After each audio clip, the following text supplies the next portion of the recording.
देखो भाई, ये इंडिया है। हमारे यहाँ के लोगों की क्या मेंटलिटी होती है, जैसा कि मैंने आप लोगों को अभी एक वीडियो में बताया था कि पीरियड्स के डे 1 से ही आपकी प्रेगनेंसी कंसीव करने की तैयारी शुरू हो जानी चाहिए।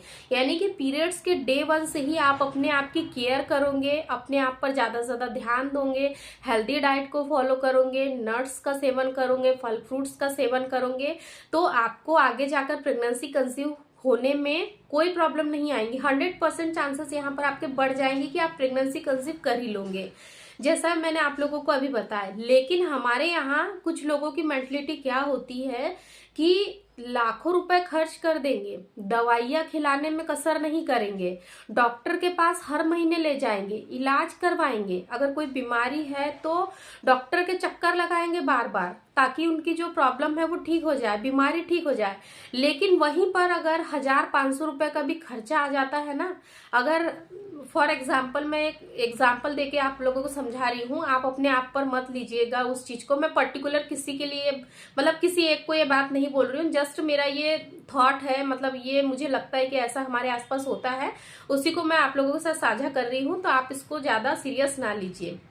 क्या होता है, मान लीजिए एक वाइफ ने अपने हस्बैंड को कहा, एक काम करिए, मेरे लिए आप 1 पाव काजू, 1 पाव बादाम, 1 पाव पिस्ता, अखरोट, छुहारे, ये सारे मुझे लाकर दीजिए, ठीक है, और मुझे फल फ्रूट भी लाकर दीजिए, और इन सारी चीजों का सेवन मुझे करना है। ऐसा नहीं है कि वाइफ अकेली ही इन सारी चीजों को खा लेंगी, वो अपने पार्टनर को भी देती है, अपने हस्बैंड को भी ये सारी चीजें खिलाती ही है। लेकिन जैसे कि उन्होंने बोला कि मुझे ये सारी चीज ला कर दीजिए, हस्बैंड का क्या रिएक्शन आएगा, अच्छा इतना सारा तुम अकेले खा लोगी, ये सब खा के क्या हो जाएगा। वाइफ अगर ये कह देते हैं हस्बैंड, तो वाइफ नर्वस हो जाती है, वो कहेंगी कि यार खाने का ही तो सामान मंगा रही हूँ, हर महीने डॉक्टर के पास चक्कर लगाने से तो अच्छा ही है ना कि हम कुछ अच्छा खाएं, ताकि जो हमारी समस्या है वो दूर हो जाए और हमें भी नेचुरली जल्दी से जल्दी कंसीव हो जाए, अगर बेबी प्लानिंग के दौरान ये सारी चीजें हो रही है तो।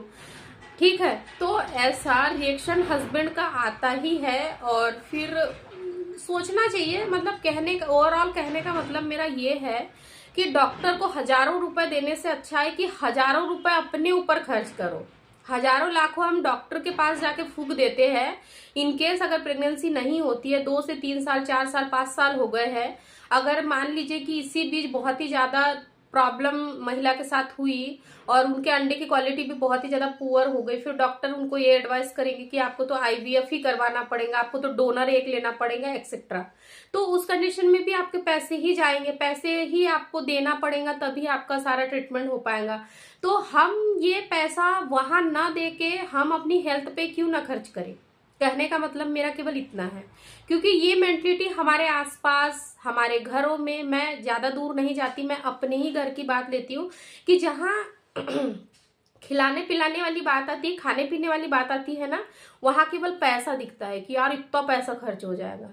लेकिन वो ये नहीं सोचते कि आज अगर हम सही तरीके से पैसे खर्च कर देंगे तो हो सकता है आगे जाके ये पैसा फिजूल में डॉक्टर के पास न जाए। इसीलिए अगर मेरी बात से सहमत हो तो आज से ही अपने डाइट में ये सारी चीजें शामिल करें, कोई प्रॉब्लम नहीं है। जितना अच्छा खाओगे उतना ही अच्छा आपको हेल्थ बेनिफिट्स देखने को मिलेंगे। बस खाने का थोड़ा सा तरीका सबका अलग अलग होता है, लिमिट मात्रा में खाइए, थोड़ा थोड़ा खाइए, लेकिन खाइए जरूर, क्योंकि ये सारी चीजें ओवरऑल आपके रिप्रोडक्टिव हेल्थ को काफी अच्छा बना के रखती है। और जब आप बेबी कंसीव करने के लिए प्लानिंग करते हो तो उस वक्त ये आपको बहुत ही ज्यादा हेल्प करती है। वीडियो कैसा लगा कमेंट्स में जरूर बताएं। अगर आप वीडियो देख रहे हो तो अपने हस्बैंड को भी ये वीडियो जरूर दिखाएं, और आपके हस्बैंड का क्या रिएक्शन आता है। तो वीडियो देखने के बाद में अगर आपको ऐसा लगे कि यार मुझे कमेंट्स करना चाहिए, रिप्लाई देना चाहिए, तो फिर आके हमारे वीडियो पर आप लोग कमेंट्स करें। धन्यवाद।